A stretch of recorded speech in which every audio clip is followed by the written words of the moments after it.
Hi, it's Mary again. Today, I would like to pay tribute to a very tremendous evangelistic circuit-riding preacher, a man named Robert Sheffey, right here. And there's the camp meeting notice, where he was a glorious servant of the Lord. I first heard an evangelist when I was about 5 years old. It had quite an impact on my life. As I disclose information to you, you will learn new and exciting knowledge about the Lord, how He loves us, and what He does for us. I'll discuss Robert Sheffey's history, his rudimentary beginnings, his ministry, and how he became a circuit-riding preacher and some of the results that he had in his life. Let's first look at his early years. Here is an actual photograph. The others were as well. This is an actual photograph of Robert when he was about 20 years old. That's when it all began. Now, when I was younger, an early teen, I saw the movie called Sheffey, based upon his life. That book was all true, and according to the book by Just Carr, Robert Sheffey was saved at a camp meeting. He truly felt and demonstrated an enormously immense change in his life. Okay. His aunt did not like these changes at all. Aunt Sarah was a very staunch religious woman. He and his brother had been orphaned at a young age, and they came to live with Aunt Sarah and Uncle Harold.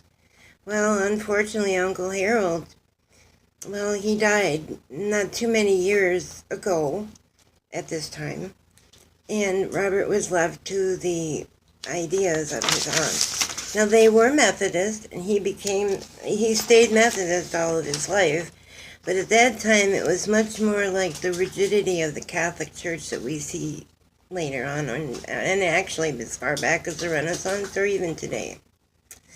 Robert had his first foray into the world as a school teacher, of all things.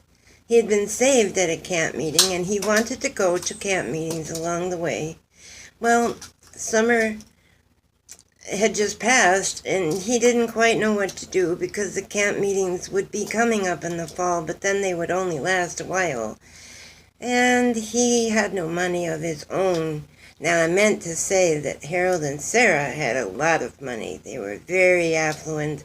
They had an enormous mansion. This was down in Virginia, so it was one of those plantation-type houses. Well, Robert got on his horse, whom he called Gideon, there he is, and went on his way. And on that way, he met a man who brought him home with him, fed him, and gave him a place to stay with them, his family and he. He asked Robert to speak in his church as well as teaching the children. Well, Robert got so sick to his stomach the first time that he had to speak in the church that he ran like the wind from the church and he hurled emesis.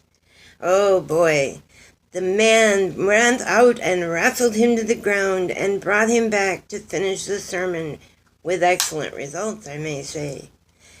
After some time, Robert Sheffey went to the deacon board to request a licensure to be a formal minister. Probably to keep riding the circuit, but, it didn't matter because the man who talked with him there said that he didn't think that Sheffey was going to be able to be a licensed minister for various reasons. Everybody knew him. Everybody really did love him. Everybody wanted to hear him speak.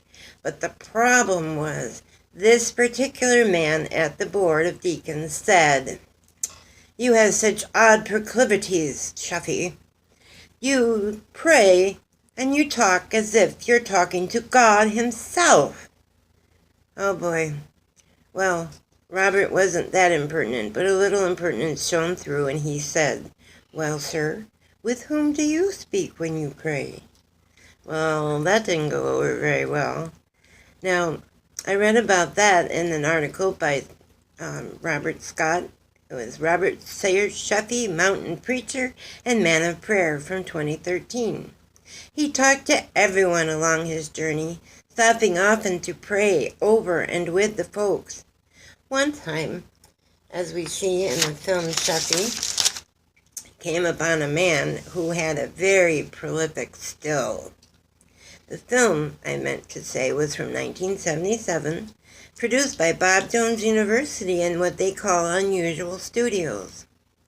Well, Robert always gave to everyone in need and always telling them that the Lord would provide for him no matter what and that they need not worry about it. Well, he came upon this bootlegger, and the bootlegger was kind of Sheffey, but he thought that he was, I'm trying to think what that word is, back in the days of Beverly Hillbillies, they thought that he was not a taxation man, but one of those kind of people. Well, he wasn't, but he was indeed a very fiery preacher. Robert stopped, took off his hat, and knelt his head and put his hand upon the still and said to the Lord, "Lord, I just pray that you would destroy that still in a very mighty thunderstorm, and that you would just take a tree and hurl it into that still, and that you would destroy it, and that it would be gone, and that the man could never do this again because he was ruining lives. He got men drunk. He had people all over the place with that terrible liquor." Now, there was no such thing as prohibition yet, because this was only in the 1800s, but, well, the bootlegger laughed a little bit and said, "Well, that's really something, because there is no trees of any kind, let alone a huge oak tree, within over 200 acres? I'm not sure, but it was a great distance. And the weather had been having a drought, so there probably wasn't going to be any storms or rain or any of those kinds of things. There hadn't been even any wind. Well, Robert went on his way. He was not discouraged or dismayed. He figured that the Lord will take care of it. He'll never hear of it, but the Lord will take care of it. He witnessed to that man, and he hoped that he would be saved at least at one time, because that's the most important thing. While he was traveling, he would often do strange little things. Like one time he came upon a man who was walking on the road, and he had no socks. And the man was very, very cold, and his boots were not very good. They'd been better for his feet if he had socks, but he didn't. So Robert sat right down in the snow and plopped off his boots, and he gave his socks to the man. And the man looked incredulously at Robert Sheffey, and he said, "Sir, but your feet, you need your shoes, your socks, you need these things." And he said, "My boots are better than yours are, and my feet will keep warm.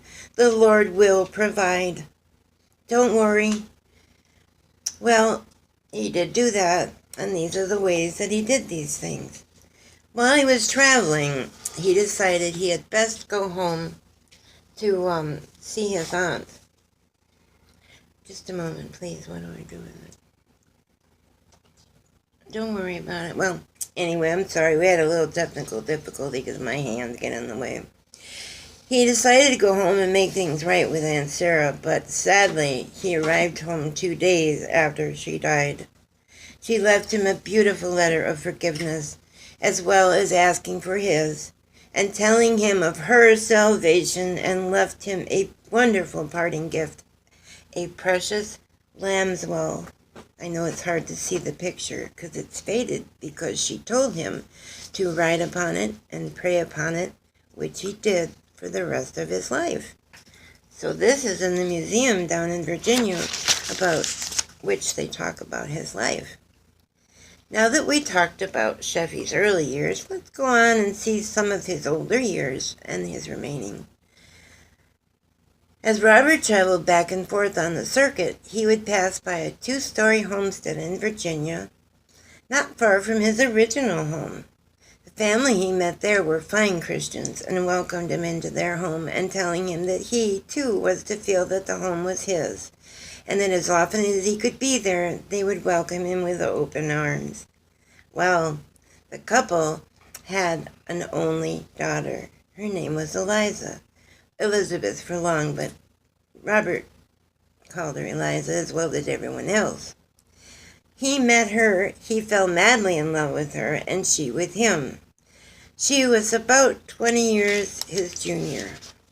It didn't matter because Christmas came, as we read in Just Carr's novel, A Saint in the Wilderness from 1974. Sheffey always said that prayer was the most precious gift that we can give to each other. Well, that Christmas, Robert gave a different kind of gift, a precious gift. Two of them, in fact.